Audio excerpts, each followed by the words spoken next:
I am so happy to have Matt Medved join us today, a good friend, a longtime participant, somebody that I knew long before jumping into the crypto space because of his career in music. We'll get into that. Matt, I'm so happy to have you here. You're the founder of Now Media, a company that, in my opinion, and I think a lot of your people's opinions, is needed more than ever as we start to see the advertising, the content space have a lot of issues that people would like resolved. You mentioned feed fatigue, you mentioned authenticity, verification, and you just announced a whole bunch of stuff new with Now Media that we're gonna get into. I before we hop into any of that, maybe best to just explain a little bit about who you are, and then we can get into what Now Media is. Let's do it, man. No, thank you for having me. I love your streams, man. It's like, it's great to see it, and Thank you. it's good to chat, man. Like we always have great conversations, so definitely excited for this. Yeah, a little bit of my background. Yeah, Matt Medved, co-founder, CEO, editor in chief of Now Media.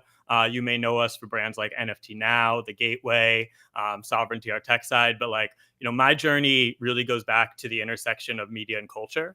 I back in kind of where things really started to begin. I founded Billboard Dance, Billboard's dance electronic music brand, back in 2015. Built that into the leader in the space. I always say my 20s were like the EDM version of Almost Famous. It was just like DJing everywhere, friends with all the DJs, riding that wave, that change movement of like electronic dance music as it took over America, which was amazing. Then ran Spin Magazine as editor in chief. Exited with the sale of that, and was running content at Modern Luxury, the lifestyle publisher, when my friend Blau, the DJ, producer, music, NFT advocate, all the things, he pulled me down the NFT rabbit hole in 2020. And, I've been dabbling in crypto since 2013. I bought my first Bitcoin at the exact top of that market. I was the top signal, I always say, like it crashed like 2 weeks later. And then like 2016, 2018, when I was at Billboard, I was like the only person who owned crypto or understood it all. So I was doing a lot of coverage on like music and blockchain and like, how can this help with royalties and rights and stuff? But it really took NFTs for me to jump in full time, because I always say like, I'm not a finance guy at the end of the day. I'm a culture guy. And so that was a singular moment where all of a sudden crypto and culture collided in a way that they hadn't before, and in a way that was like empowering artists. So, I started the NFT Now account in January 2021. They started taking off. Then the Beeple sale happened. Everything exploded. We launched the newsletter. We launched the podcast. We launched the site. And then we did our first Gateway event in that December at Art Basel with Christie's, which was a crazy moment because it was like a 6-month-old startup partnering with a 270-something-year-old auction You house. must have been euphoric in that moment. Oh Like, yeah, it holy, was like, never expected this. it was one of those examples of like a goal that we set out for, like, the next like year or two happening in a much shorter time frame, right? Like we were like, we would love to co-host an event with like a Christie's caliber, and I thought maybe that would be like a like in the next year, maybe, maybe if we were lucky, we got it done in like the span of like a few months, and that was really special. So I mean, luck is, I always joke with people, like, luck is not real. Like, luck is the yeah, product of, like, doing something. What do you think you did yeah. that was it content? Was it just like, hey, like, attention and content is, like, really the equalizer for anybody? So actually, that's a great question, because it's incredibly relevant to actually something we're dropping today. So I'll get more into like Luminaries, which is one of our like our new like flagship newsletter series. It's like deep dive profile features on like movers and shakers in the space. We did like Rafiq Anadol for the first one, John Shahidi from Shots to and Happy Dad last week, and this is actually my first time revealing this. I'm revealing this live on stream. This week's guest is Nicole Sales Giles from Christie's, who's the head of digital art at Christie's. They're doing the Christie's Art and Tech Summit, Wednesday and Thursday here in New York, which I've spoken at in the past. It's always a great event. And so, what I think it was? It was about what was like a real key differentiator. And she actually mentioned this in the article. So it's going to go live like right after the stream, which is great. But she even mentioned how, like, back then, so we had built our reputation, we had built our brand, our credibility in the space. Artists trust us, collectors trust us, like, builders, etc. And we were like really like native to the movement. And she was like, look, like Christie's, this is what she said. She was like, Christie's, we were like, we're Christie's, we're seen as inaccessible. Like, we need to let's partner with like, the group that has like the clout and like the trust of essentially the people we need to reach, right? And she was like, from their end, it was like they were trying to prove that they were legit, that they were with it to like the crypto Right. native community, right? Right. And so yeah, her exact words were like, let's partner with a group that has such clout and respect from the audience that we want to show who we are to. And part of the reason we were able to make that happen is because there were passionate people who believed in it at Christie's at the time. It was Noah Davis and Nicole that we worked with on that. At that time, I remember, I went to meet up with Justin Aversano, the artist, and we were all internet friends, like back then. So we went to go meet up. It was like right after it was like right during the CryptoPunk sale, and wow. And so yeah, like we went and met up. We went to, I think, like Super Chief or the gallery where they had all the punk set up. Yep. And then he was like, oh shit, like I forgot I'm supposed to get dinner with Noah at Christie's. Like, you want to come? And I was like, yeah, totally. And Noah was not what I was expecting.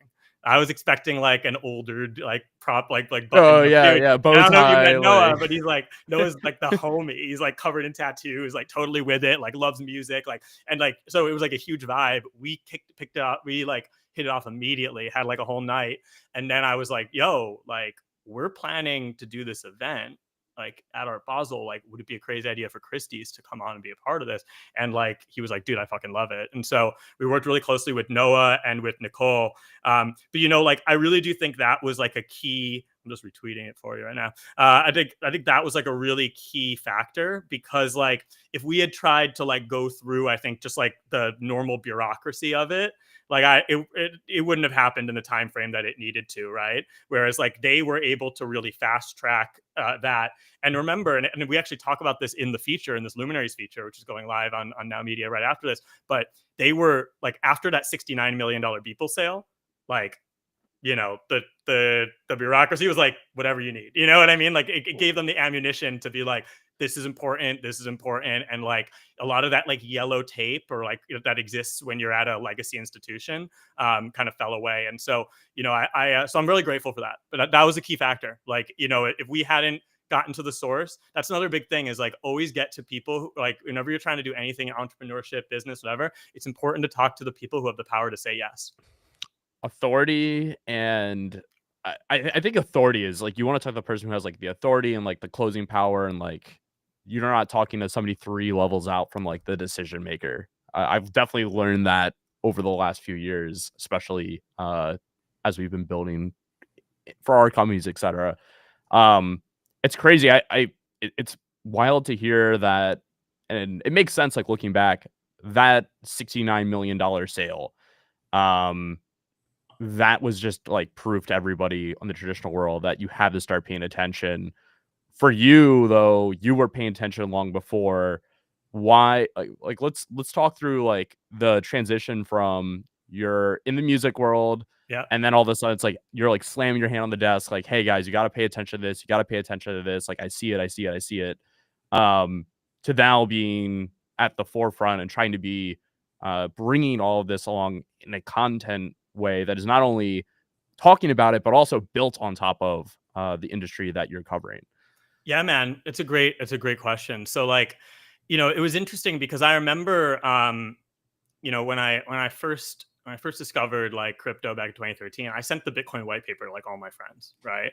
And like none of them bought anything. And every like once in a while, if I really feel like twisting the knife a little bit, I like re-up the email and I'm like, remember to listen to me, like, but like, but like it's more a joking thing. Most of them got into crypto eventually, but like, and then I remember in like 2016, 2017, I was like, yo, this is real. Because the reality is this: I wish I could tell you that like after the 2013 cycle, when everything crashed, I just like doubled down hard on Bitcoin with amazing conviction. No, like I didn't know. Like a lot of us didn't know at that time. Like I thought it was cool. I believed in it. I didn't sell anything, but I didn't like go on a big accumulation spree because like I was also a little shaken by like the crash, right? And like this could have just been like a random Reddit thing that took off. So like, you know, like so 2016 to 2017 was really critical, at least for me, in that it was validating. And I was like, wait, all that stuff that I was interested in 3-4 years ago that I thought was cool, it's coming back. It's come back, and it's come back bigger. And I was onto something, right? And so Right. that's when I started to really get like it went from interest to like conviction. And I think a lot of people, to be honest, had to go through that this past cycle, this current cycle. Right. You know, after coming, a lot of people came in through NFTs or like the culture side, and then the crash disillusioned them, and they had to like. And some of them haven't really felt it, even because you know, like even though Bitcoin's up, you know, the digital art space isn't exactly yet, but like you know, it's different when you feel it. And so what was interesting was in 2016, 2018, I was like hitting up my friends at labels, hitting up my friends like managers, and I was like, yo, like check this out, like blah, blah. And people just did not care. They did not give a fuck. Like nobody cared. Everyone's like, this is some weird fringe shit. Like they didn't see how it applied to them. You know, like it was crickets. It was really crickets. Like with the exception of like Blau, Jesse Grushak, who was like building at the like Ujo, you know, like Imogen Heap, and like you know there were others like that were doing some cool stuff. Like Vlad Ginsburg was more in ticketing and stuff, but like it was largely like nobody really cared because there was no way to make money off it, and in fact, it was just like a headache to think about, like it trying to you know disrupt things that there were most of the entrenched industry interests were happy to already have it exist. So what was so different was like you know again Blau gets me into NFTs in 2020. I went, you know, when I get into something, I get into it, right? Like, and so I was like deep down the rabbit hole. I was tweeting up a storm. I was on Clubhouse, but I was also posting my stuff on Instagram, and like my Insta following was like not very crypto native, right? It's like the music industry, and a lot of people thought I was crazy. They're like, "What are these like pixelated? What a punk? Like what? Like you know?" People were like, "What are you doing?" And then like as things started to pick up, a couple people reach out, "Wait, what's going on?" After you may remember a lot of people talk obviously the Beeple sale was like the moment like and we talk a lot about that with Nicole in this feature, which I'm excited about. But the Beeple sale was like the moment, and but like a few like right before that, if you remember, Blau had a big sale. He had this like tokenized album. Yep. And that sold I think for like 12 million, and it was like this like gamified auction, which was crazy. And more light in here. Then so like that, I always say he made the entire music industry work on like on a weekend. And it was like that was the moment where all of a sudden people cared. People were blowing money up. Talks. Money talks. The Money second talks. you see these big sales, you're like, the fuck's going on over there? Like like why am I not doing that? Like if you can do it, I can do it. Like it's always been the case. It always will be the case. Money talks. That's what makes it a story. It's what makes it a headline. Like for better or for worse, this is just the truth in media, right? And it's just the truth in our human attention. We're going to pay attention to something. Like most people only the reality is this. Most people only care about something in how it can help them, right?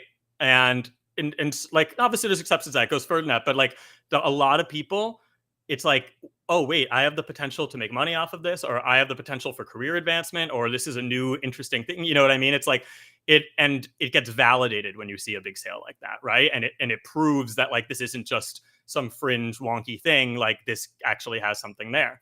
And so and you know, for better and for worse, right? And so, but that was the moment. And so it was interesting because I remember, you know, Justin's a good friend. So like he told me like that week he was on the phone with Drake, he was on the phone with Madonna, like he was talking to the top artists in the space.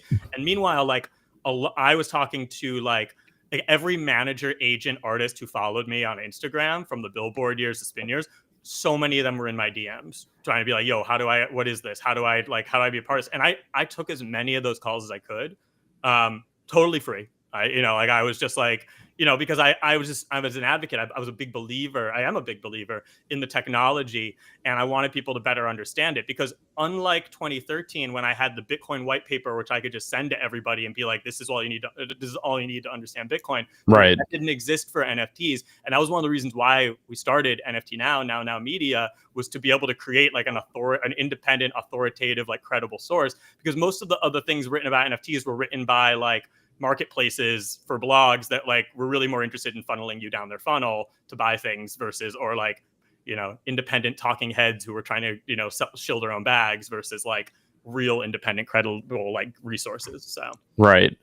Yeah, no, that's interesting. I never thought about it, because Bitcoin always felt like here it is laid out right for you. You just got to understand there's 21 million of these, you buy it, there's limited supply, it's proof of work, like that's all there is. There's a million different flavors, there's a million different ways to look at it, there's a million different ways to pitch it. And at the time it was like art, it was like actual visual art. Then to like bring on the music side, it's like, wait, this can exist as a different medium. Like all of a sudden now it's like, all right, there is no like boundary to what you can buy, what you can own, what you can create. And there was no like easy way to find that. And so for those who are unfamiliar, and I think most are, Now Media came out of that. You guys solely focused on the NFT side, and I to a degree, like there was token stuff that you talked about at the majors. But you guys have evolved so much. I want to talk about the evolution from like day one to where you are today. And maybe like how the thesis has changed a little bit along that, because I think it has slightly, but it's still at the core. It is like crypto Web3 is important to talk about. Breaking technology is important to talk about. And people need that insight. Totally. So it's really interesting. I always think back to that time, January 2021, when we like launched now the NFT Now accounts. And NFT, what was really exciting for me was this idea of like digital culture, right? Digital culture, like, and it was like this like fundamental shift in how creators, communities, technologies were kind of converging, and creating value and sharing in that value together, right? And yes, NFTs were like the hot new tech medium for that digital culture, but ultimately the movement is way bigger than the medium, right? And so like for me, it's like I'm a music guy, so I always think about things in music terms. It's like, yes, like MP3s were really important, right? We still use MP3s daily. I mean, things are still encoded now and all that, but like we don't talk about MP3s. We talk about music. We talk about digital music, right? And it's the same way. Like NFTs are an incredibly important medium, but I think where we need to go and where we're getting to is a place where that's underneath the surface. I'm a music guy. I'm a music head. I still can't tell you how an MP3 is encoded from a technical perspective, right? Even though I use the tech literally every day, right? It was critical for us to not get pigeonholed or like limited by that, right? At the same time, you also have a cycle where digital culture is manifesting in other mediums and other forms, right? Meme coins are a form of digital culture in their own way, especially things like Mog and like the culture coins and like, it's like the creator coins and like everything that's happening, it's fascinating, right? And all of that is stuff that we've covered, but sometimes we weren't necessarily the first people. We weren't necessarily where people thought to go because the term NFT was quite limiting, right? And so it became really clear that we needed to evolve, and we needed to evolve past that. And I think like one of the things that's really important to understand about the Now Media rebrand is that it's an expansion. Like we're still covering the NFT space. We're still covering digital art. It's not like we're moving anywhere away from that. We're just covering more areas of digital culture in addition to that. So if you go to the new site, nowmedia.co, you'll see the like the categories that we're prioritizing for digital culture is across like AI, art, crypto, and policy. Those are like the important sort of like pillars there. And one thing I always also want to make clear is like the Now Media shift is more than just a cosmetic change. Ooh, I love the little overlay there. No, I love how it looks. It's clean, like, and so what's interesting is like it's more than just a cosmetic change. So we fundamentally rethought the business from the ground up. We built a new site, and what's dope is we built sort of these different tiers for membership. one thing that's really important to understand too about the approach of the new Now Media. I mean, this was a trend even when we started, but since 2021, obviously, so much in content and media has shifted towards creators, right? So much. People trust people more than brands. It's just the fact. It's a fact. And the successful media brands that are, I think, the ones that are thriving are ones that put the creators, the writers, the podcasters, the commentators front and center. And so that's something we're doing now. You may have known, if you subscribe to our free newsletter, The Now, or you follow along what we do, you're probably seeing a lot more of me than you have in the past, right? Oh, a lot More, right? Yeah. Oh yeah, and like that's very intentional. Back at there was a period where I was running a whole team. It was like I would write when it was something really important to me, but most of the content was not coming from me. Now we recognize a lot of people, they want to know what I'm thinking. They want to know what I'm about. Like they gravitate, more towards Matt Medved than Now Media sometimes, right? And it's not just about it being me. It's like, let's get other creators, let's get other writers, let's get other important figures in the space, doing stuff here as well.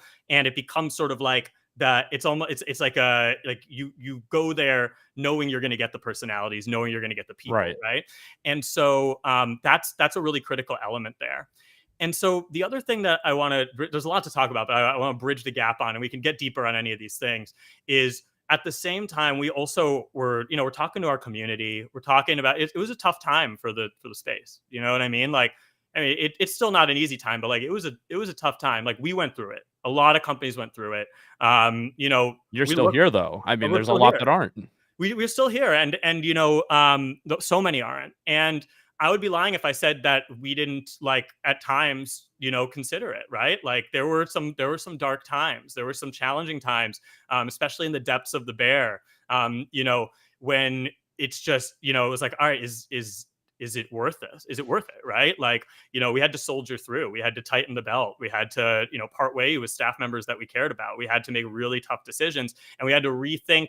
We realized that to survive and to thrive, we would have to really rethink. It had to be a full brand reset and relaunch. It's not just a simple matter of changing the Twitter handle, right? And so if only.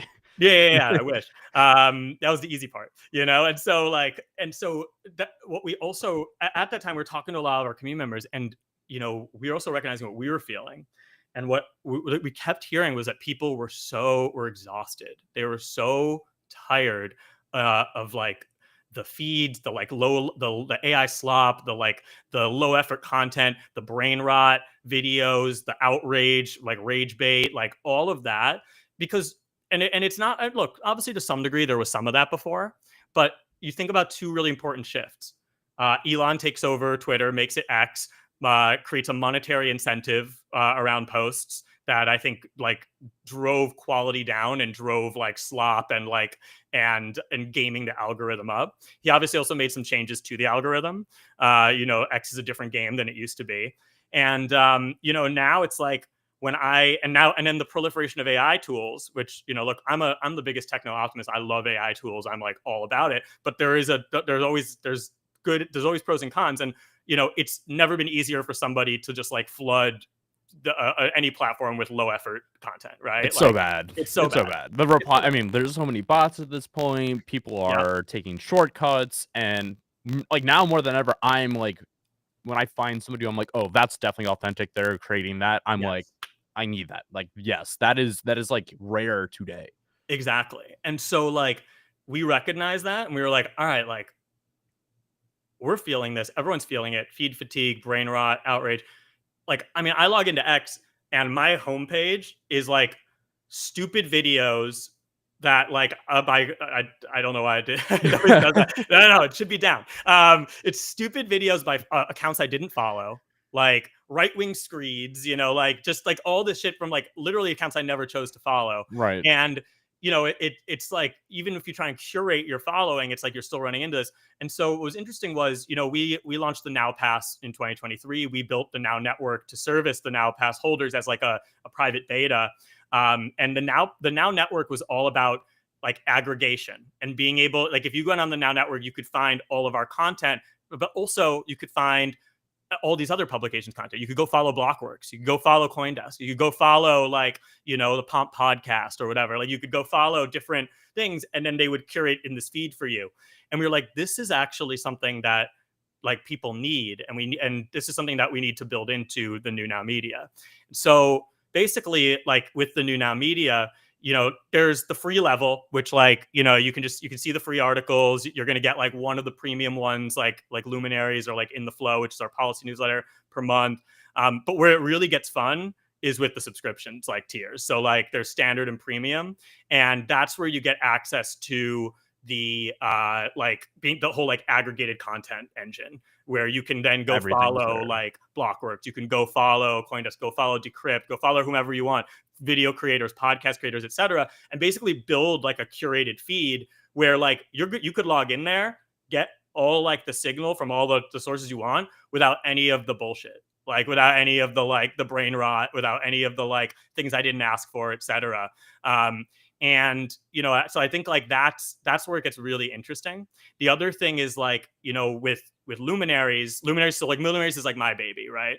So that comes out every Tuesday. I'm literally about to send it out after we get off this. I'm going to hit publish on. I can't wait to read it. It's going to be dope.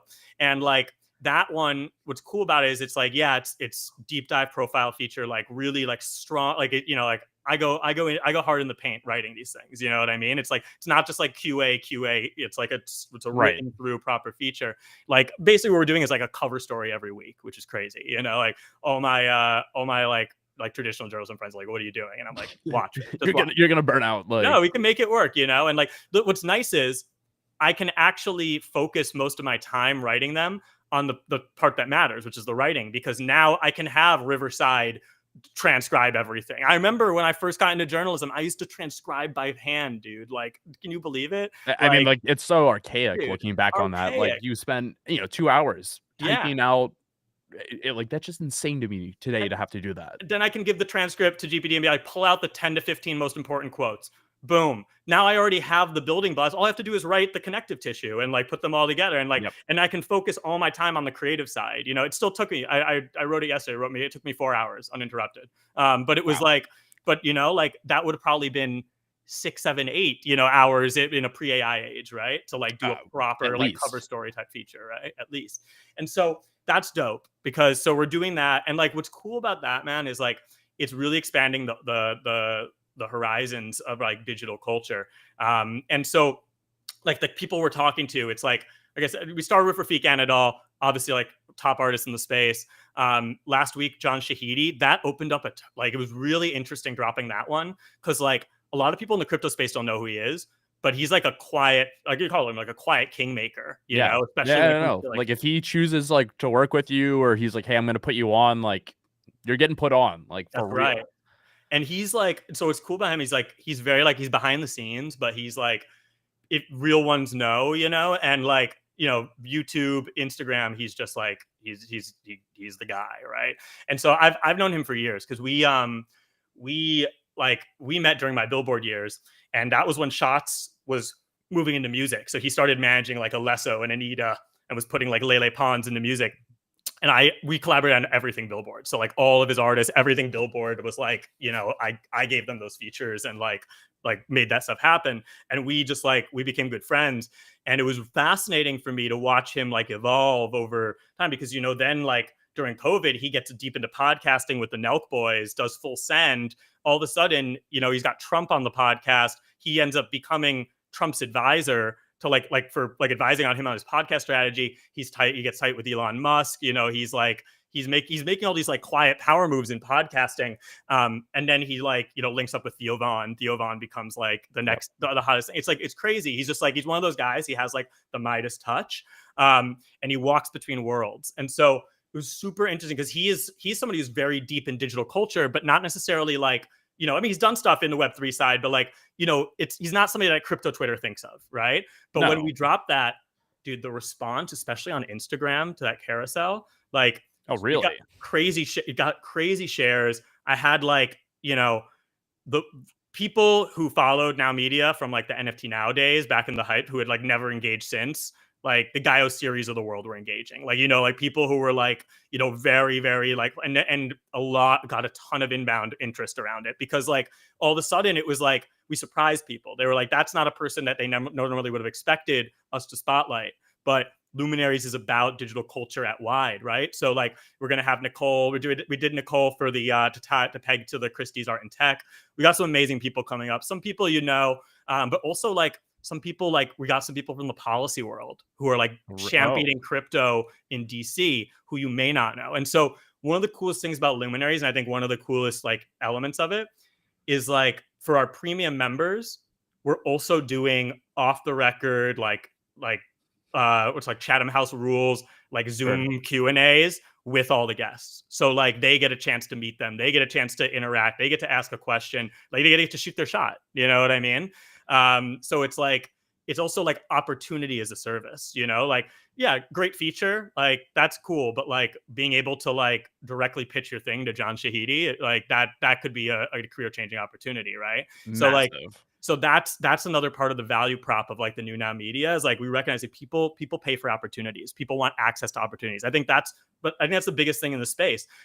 I think that this space has the most opportunity of any space, like risk adjusted, like this space, like, you know, you see it all the time. Like people change their lives overnight, but the issue is that there's so much noise. There's so much like, you know, like it's so hard to find the signal now in all of this. It's like people want access to real opportunities, and that's what this is real. That's what we're really like building this on. I like a curated opportunity, exactly. which is the like real difficult thing right now. Because I had a conversation over the weekend in Miami with somebody, and I said, on any given day, you can 10x your net worth. Any given day, there's a market, whether it is on Polymarket, on Hyperliquid, a NFT mint, like there's something out there, a stock. Who knows? If you know where to look, or you know who to talk to, or you know what to pitch and how to pitch it to, like, yes. But that is the problem. There is knowing where to look and how to like get in. And people more than ever want to just be handed of like, hey, I know if I go here, there's some sort of opportunity. It might not be, you know, a 10x, but there is something like really meaningful coming from being part of this or going to this. Right. I mean, I got like little shivers down my back when you're like, we are providing that opportunity, because I get it. Like that's something that everybody needs.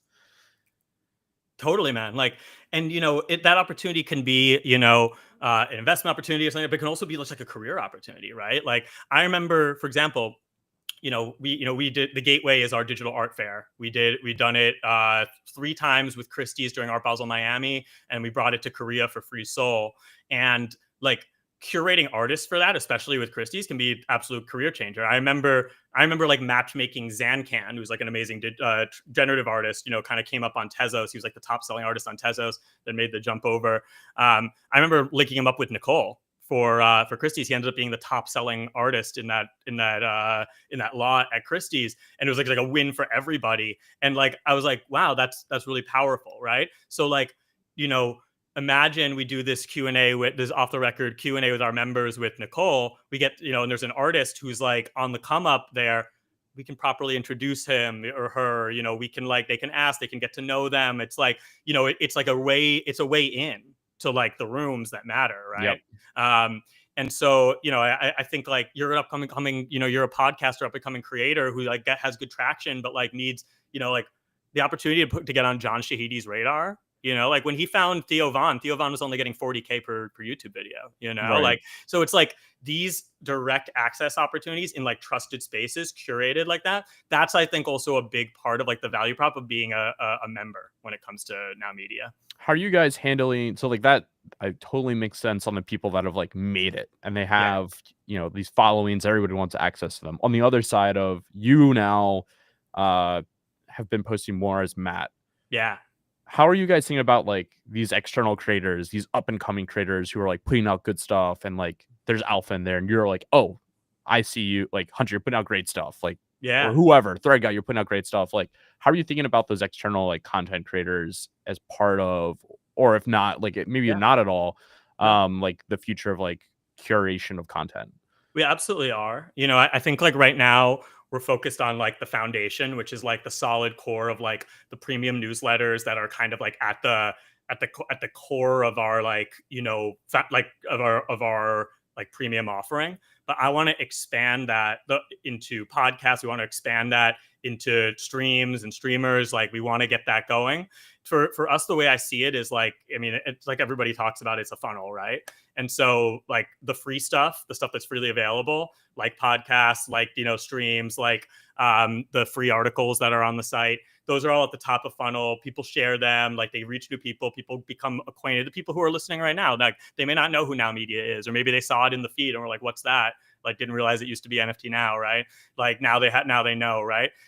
Now, are they necessarily going to become a member overnight? I don't know about that, but they may go on the site, they may check it out, they may like go like poke around. I always say everybody dates before they marry, right? Like you wouldn't buy a car before you like test drived it, right? So it's like I think that that's always really important, to be able to like get people involved and get people to understand what the value prop is before they like just decide, all right, you know what, maybe I'll sign up $15 for a month to try, like let me give it a shot, right? Let's see what they do for me, right? And so the thing is like starting with that like strong core, it's been 2 weeks since we launched, so it's still very new. We're still kind of like feeling out all of like the it's like new limbs, right? You're like, all right, like we're on Beehive now. It's a new site. There's this, that, and it's going great. So it's like, it's like, yeah. And it's like, it's cool. And then as we, I think as we're putting in the reps, and then as we like kind of, and we're already figuring out, it's like, okay, this performed really well. Why? Great. Okay. Iterate. Boom. It's like ship and iterate. And as we continue to grow that, then we want to start bringing in more of these sort of up and coming creators. We're already talking to a couple newsletter writers who we think like could be really great to bring aboard. It's like, hey, because like think about the categories, right? So we have, Luminaries is like the profiles, like the flagship, like that's the closest to our cover story. Then you have In the Flow from the policy side. And then, we're looking for someone to be our AI newsletter writer, right? We're looking for someone right now we're going to be doing a thing called BTC Now, which is going to be like focused on the Bitcoin culture on Bitcoin for our crypto vertical, interviewing people right now to come in and be that voice or become that writer for us. So we're starting with the newsletter side, because the direct side. And then as we get that core solidified, we're going to start to expand that more into like, the shows, into some of the richer content, richer exactly media. Yeah, exactly. So yeah, by the way, my DMs are open. So if there's anybody listening who's like, yo, I want to be involved, or like, yo, I think I can bring something, like shoot your shot, like shoot me a DM, and I'll literally check them right after this, and we can make something happen. We can make a conversation happen. And so yeah, like and then we also have for people who are like want to be involved but aren't like ready to take the plunge, we have a free newsletter called The Now, which goes out 3 times a week. We expanded it. It used to be weekly. It's now Monday, Wednesday, Fridays, and that's also written by me. The Monday and Friday editions are kind of like more like everyone has like a little personal note from me. Then there's like aggregated stories, just like the stories you need to stay on top of. Again, like cutting through like the feed bullshit, and like the algorithm be like, yo, these are like the top stories, but besides the noise. And then on Wednesdays, I do like a longer take, like a little more of like last time was I did it on they had just announced the Pump Fund Pump token. So I was like, yo, like what you need to know about the Pump token, done stuff on like AI music, the Velvet Sundown, So usually I'll like look for something that's timely or aligned with my interests, or what I think the community would find valuable, and like tackle that on Wednesdays. And yeah, that's so like if you're not subscribed to the free newsletter, I like hard vouch, like I love it. I love what you guys put out. There's a ton of information in there that is relevant to staying on top of things, and also insights that I think are helpful to like I have my opinions about things. You put out some like on music, like everything you put out. That is a great perspective that maybe I didn't have. So I encourage everybody. It's great to have these newsletters coming into your inbox, and Matt obviously is somebody whose opinion I think is worth listening to. Thank you, man. I appreciate that. And if you're listening, head over at nowmedia.co/subscribe. You can go to the homepage and just, hit the subscribe. We'd love to have you involved. And also one thing to note, because there may be some people who are listening who have it. Like if anybody owns a Now Pass, our NFT membership pass we launched in 2023, they're eligible to claim 1 year of free premium membership. So that time I mentioned thumbs up. Yeah. There we go. So if you own a Now Pass, you can actually just get involved like at the highest level, like right now, and all you have to do is go connect your wallet there on the subscribe thing, and just you click collectibles. So it verifies you have a Now Pass, and it unlocks everything. So right now all of your content exists on a normal web 2 pipeline, right? And that now passes the realistically like the main web 3 component to the company. Do you guys see yourselves getting into deeper technological integration to like web 3? yeah, and actually there is more. And so what's interesting is we have a product called Sovereignty, which is Oh, like our true. web. Yep. Yeah, all good. We're still integrating it into the new Now Media. So right, so when Sovereignty is like our Web3 content tool suite for minting articles on the blockchain. So basically, we built it to help digital publishers, media companies, seamlessly publish to the blockchain. It interfaces with WordPress, interfaces into like existing newsletter, news flows, newsrooms, etc. It's really, and it's not really geared for like individual creators, like Mirror, Paragraph. That's all super cool, but like this is really for like legacy media companies, right? Like the Axioses of the world, the like Washington Post of the world, etc. And so we dog food that ourselves with NFTnow.com. So all the articles we published on NFTnow.com after we deployed it on Base, I think in February of 2024, before we were testing it on ETH. And so every article on NFTnow.com that we published since has been minted on chain. So like really actually like the first fully like on-chain media company. And so we're integrating that into the new Now Media. That's like on the part of like the next round of updates. And we're going to do that obviously for all the free articles. The beautiful thing about blockchains is that they're publicly accessible and transparent. That doesn't necessarily work very well with premium like paywall content. So obviously that stuff, right. We probably that stuff won't be able to be minted in that way. But that's something we're super committed to, is continuing to develop Sovereignty. And we actually have some plans to like expand that, to other ecosystems and the like. So and that's like, that's like a longer term play, I think, in terms of, like I'm a big believer that in the future, media companies are going to mint on chain with the same. It'll become just as routine as people publish to the web, right? Right. And that doesn't necessarily mean that all of it will be financialized or speculated on.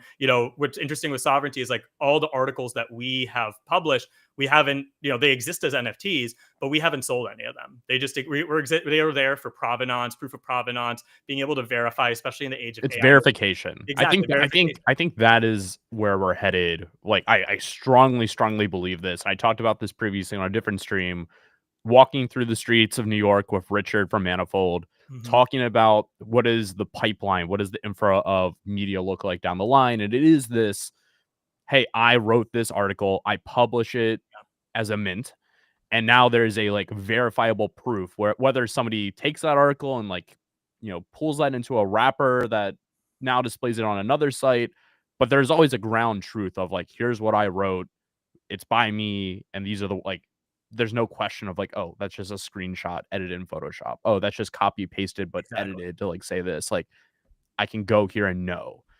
Exactly. Like, we've even seen it, with and I always say that the most sophisticated actors and attacks, they happen first in the crypto space. And then like, you start to see it go out, to the mainstream. Last year, or maybe it was a year in the past couple of years, Blockworks was the subject of a very sophisticated attack. They built an entire mirror website that looked exactly like the real Blockworks site, and they just created a fake article on it about a fake Uniswap exploit, and it led to a phishing link. And luckily, I think they messed up the link, so nobody was impacted. But it was very sophisticated. And remember, like it's tough because it looked like the real site. It looked like this. It's like, all right, how can you prove that this is real? Well, like imagine if you could go check the chain, go check the Blockworks wallet. Did they print? Did they publish? Did they mint a piece on this Uniswap exploit? No. Seems fishy, right? It's like, and so I think that, like, in the age of AI and misinformation, where it's easier than ever to create very realistic looking fakes, it's going to be critical. It's just a little early. I think everyone that, by the way, everyone we showed it to, like on the traditional media side of things, loves it, thinks it's incredible. It's just, there has to be a forcing function for them to need to integrate it, right?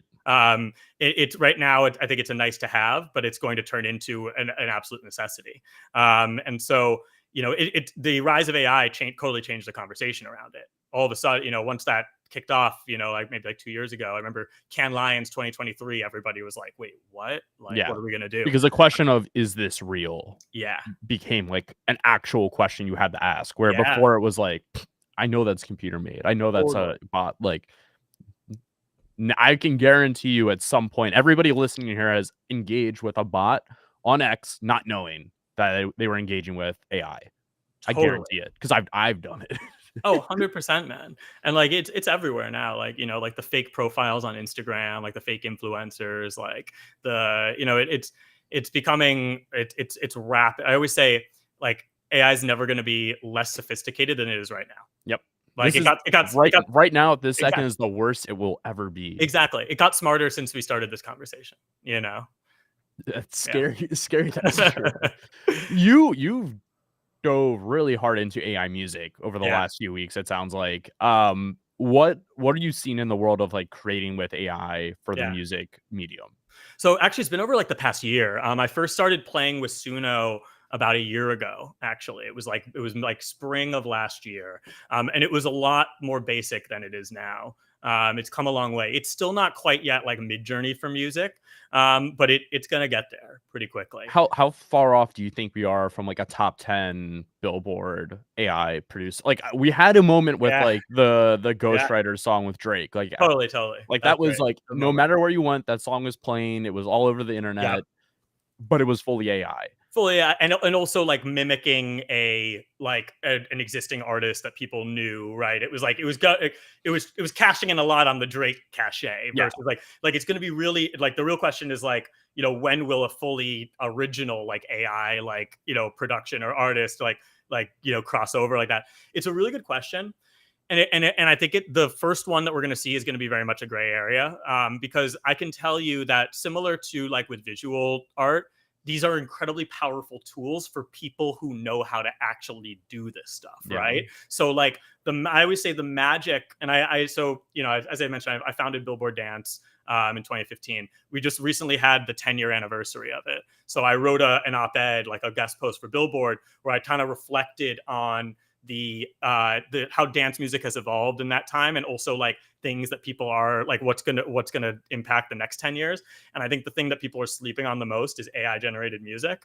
And the reason I think that is, like, and I mentioned this in there, it's like these tools are incredibly powerful for people who know how to use them. So the magic isn't in like clicking generate and then just like putting that up on a streaming platform. The magic is, I know I've been producing music, for decades at this point. And so, so like for me as a producer who, has an ear for it, who can navigate Ableton Live, who like, all these things, for me, it's like, it's an incredibly powerful tool because I can basically create my own custom sample packs. It ad infinitum, entirely tailored to what I want. And it changes your workflow. It makes it so much faster. Like I can make progress on a track. Like what it would take me weeks takes me like hours or days, at most. And so, so what I think is really interesting is like like we always say, it's like, it's not like AI is going to necessarily replace you. It's the people who know how to use AI are going to do that. It's a similar thing where like, I think what the first like AI generated hit won't just be like a Suno output. It's going to be someone who has an ear for production, perhaps wrote is a songwriter. And, like, I doubt it's going to be just like the lyrics generated by AI. Like someone's going to write it, and there's going to be engineers on it. They're going to bring it to life with AI. And that's going to be a really interesting reckoning point. because like some people are going to be like, this isn't legitimate, this is BS, and other people are going to be like, it's just another tool. I'm in the latter camp because I think that these tools have just, technology has always pushed storytelling forward. Technology has always pushed music forward. Like you think about the trajectory of electronic music, you know, it used to be synthesizers and vinyl, and then you have like the, you know, CDJs and suddenly digital tools. You know, like that was it. People forget that, you know, the sort of the mainstream dance music wave, the EDM boom as they call it, was driven by a lot of bedroom producers, kids who previously would not have had access to state of the art studios to create industry standard music, but they could do it because all they had to do was have a, like, you know, a working knowledge of it that you could teach yourself on a tutorial. Yep. And basically like BitTorrent. You know what I mean? And like they could all of a sudden have the best tools in the industry. Exactly. Now That's you how have FL Skrillex, Studio, Pro yeah, Tools, throw it in. I exactly. don't have to be able to afford a $5,000 compressor. Like there it is digitally, and it sounds exactly the same. And 100%. like, and That's how that led to the Skrillex, whole. Avicii, Zed, like all of them. That's how that Kygo. That's how they had their rise. You Yep. know?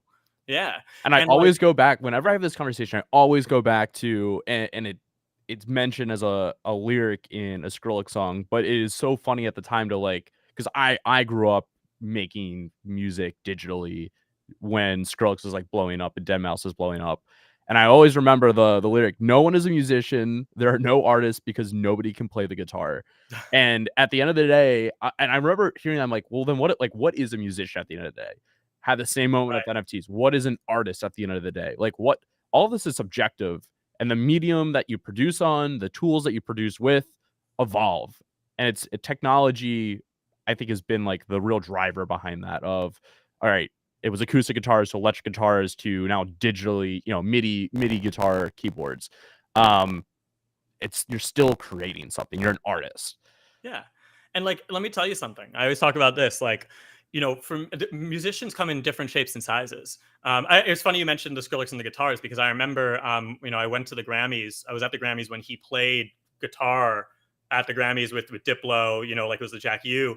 And I wrote that was a huge moment because it forced people who previously had written him off, like, you know, to be like, oh wait, like he can play guitar, like maybe electronic musicians are musicians. Because what's interesting is electronic music is the one genre where the way in which it's performed is not indicative of the way in which it's created, right? Like they're doing a ton of stuff in the studio that you don't see when they're DJing and their hands in the air and they're like, you know, they're like just mixing it on turntables. Like you don't know that synth line he played or like that guitar line he played, right? And so that's why, like, you know, a lot of artists have started have integrated live into their shows. I remember in the early days, you know, I did my come up with Kygo. You know, that was my first feature at Billboard. I've known him since he was, you know, since he had never played outside Norway. And I remember, and I've known his manager Miles since he was like 18. And like I remember being like, Miles, you know, like you need to have him play more piano. Like people need to understand that he could be a concert pianist, right? Yep. It's like the DJ format. You know, he was getting some criticism actually. Like they were like, "Oh, his DJ sets are really predictable. He's just playing his own tunes." I'm like, "Yeah, because he's a musician. He's not really a DJ. He's a musician who had to learn to DJ so that he could, because the gigs that he was getting were for that. But really, he's more comfortable playing piano, and so you got to show that side of him so people understand that he's that he's. I'm not going to say a real musician because I also think there are real musicians who don't play piano and don't play instruments, but that he has that instrumentation, that musicality there. And so what's interesting on the flip side, you know, I'm a by ear musician. So like for me, I played some instruments growing up, viola, whatever, like bass guitar. I was never great at them. Like instruments just like it didn't really click with me. But I'm such an avid listener and like fanatic around music that, you know, I just hear music in my head, right? And I just I hear melodies, I hear rhythms, I hear things like that. I can't tell you what notes they are, you know, but I'm like, yo, I know those notes work together. Oh, that's A, oh, major, A minor. Okay, that makes sense. And back in the day, I used to have to like laboriously go in front of a keyboard and be like, dun, dun, dun, dun, trying to like figure it out. Right. Then Ableton Live launched audio to MIDI, and it was a game changer for me because I could sing into the computer. All of a sudden, that's when I released the Marshmello remix that like blew up for Happier, and like all these things was all of a sudden my workflow changed because I could just sing it in the computer. Boom, there's the music in my head. Now with AI, it's like that on steroids. It's like I hear a synthesizer that I can describe, it's like writers have actually become kind of like superheroes in like it's like a superpower being able to write well Being because creative has become a prompts. superpower. Exactly. And so like for me, it's like now I can bring songs to life with how I've envisioned them with AI vocalists as demos. I can create an entire demo without speaking to another human. And those are all songs I wrote myself with music that I heard in my head. But now with AI, I can get that out there in a way that I couldn't before. I would have had to hire an orchestra and hire a vocalist. And now that doesn't mean I'm going to release that version of it. I would love to release a version of it where I do hire a vocalist and do hire an AI orchestra and all that, but I can actually get my ideas out in a way that people can understand them. That's a huge unlock. It's incredibly powerful. And it's gonna. I always think about what Claire Silver says when she's like, "Taste is the new skill." There's an element of that here as well. Where like, I talked to Blau about this, and he's quoted in my article on. So if you go to Now Media and you go to the AI section, you'll see I wrote a big deep dive on how AI is upending the music industry, and I interviewed Blau for it. And he even said, he was like, "Look, like the this is his quote. It's pretty wild. He was like, the supply of great music will approach infinity, and thus pro rata payouts, copyright enforceability will both approach zero." He's like, because like recorded music and the idea of skill have nothing to do with each other anymore. Like any song that could exist will exist, right? It's like in an age of where infinite content can be created, what's going to stand out? And this is something that I wrote, in the Billboard thing, but I think it's going to be people are going to gravitate towards things that sound human, things that sound real. And I think what you're going to see is in the future, people aren't going to be so worked up over AI generated music. It's going to be just part of the tool arsenal, but it's like, people are going to be able to tell. I mean, I can already tell because I have the ear. Right. It's like when you see AI slop, you're like, all right. Like, and by the way, it's painful for me because I love the fucking M dash. I was a huge M dash as a writer. I love the M dash. I love that. But like, I barely use them anymore just because people assume that, that it's going to be that, or like the negation constructions. It isn't this, it's that. Right. It's more than just a this, it's that. Whenever I see that, I'm like, dude, like edit your GPT output at least, like. Yeah, you see that and you're like, found it. Yeah, right. And that's people are going to get better trained ears for it as well. But it's already, I mean, look, like Velvet Sundown proved, that, by the way, that the AI, that's that viral, for those who don't know, the viral AI rock band that started, they have like, over 1 million monthly listeners on Spotify. They were getting added to all the algorithmic playlists. It was a totally AI generated Suno rock band through Suno. I mean, I also wrote a piece for Now Media where I listened to all to both the albums, and yeah, it's like totally unoriginal, like generic, but it's not bad. Like it's not an unenjoyable, like it's not offensive to the ears. And what's interesting is like most people don't have that discerning of an ear. Like I mentioned in that piece, I once spoke to the head of Amazon Music, and he was like, "Hey Matt, like, can you guess what the most common query is to Alexa for Amazon Music?" I was like, "I don't know. Maybe it's pop. Is it like country?" He's like, "Matt, it's just Alexa, play some music." Most people don't give a fuck. Like most people don't care. I can swear on the stream, right? Yeah. Great. Of course. Yeah, good. And so like most people, they just want some background music. Like I'm a music head, so of course, like to me, that's insane. Because to me, like every there's so much good stuff to listen to, like, and there's so much to discover that's what I mean. But for most people, they just want some background music that sounds good. And they're not, that's like, you look at like the rise of lo-fi, like lo-fi hip hop, those like study playlists. Yep. That AI's been in that for a long time. Like a lot of those tracks are AI generated. That was like the first one, like that was like back before you could even get good vocals or anything like that. Like lo-fi was easy to kind of do that. And so like it's been happening for a while. But we're reaching a point now where it's gotten so good that it's fooling people even with like rock arrangements and instrumentation and like vocals. And again, like that genie's not going back inside the bottle. No. And it's also, this is the worst it will ever be. Exactly. And so to me, again, like I embrace technology. So it excites me because it means that, again, there's like a democratization of access. It's never been easier to get your ideas out. And so I'm not so worried about, I mean, there are, in the article, I talk about the very real concerns around copyright. I talk about the fact that like there's going to be a supply and demand imbalance on streaming and such like that.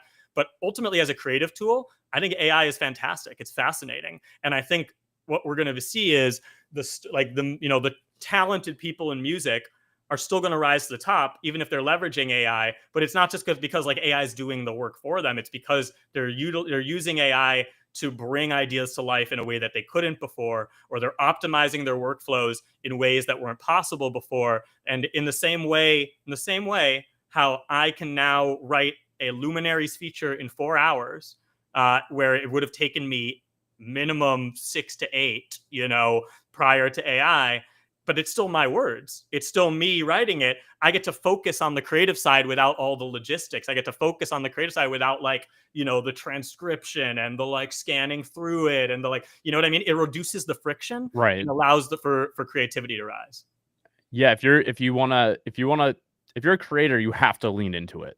You have to, because it's only going to handicap you if you're not using these technologies and these tools at the end of the day to help you make better, more interesting, more more whether that is music, whether that's art, whether that is a movie, whether it's written content, whatever it might be, it's coming into every single nook and cranny. Software has been a big one that we've seen, and I think has had probably the most eyeballs on over the last few months here, especially with Windsurf acquisition with Google. And yeah, you have to lean into it. You can't be scared. You can't be a slow adopter if you want to stay competitive. Dude, 100%. And it moves so fast, man. Moves so fast. And that's part of the reason why AI is one of our important categories for Now Media, is that's digital culture to me. Right. Yeah. What's happening there, that's digital culture. And it's fascinating. And, I think that people are oh, you're expanding, we talk about AI, AI is one of those things that it is going to impact every single category. It is a category, I suppose, but really, AI in music is its own thing.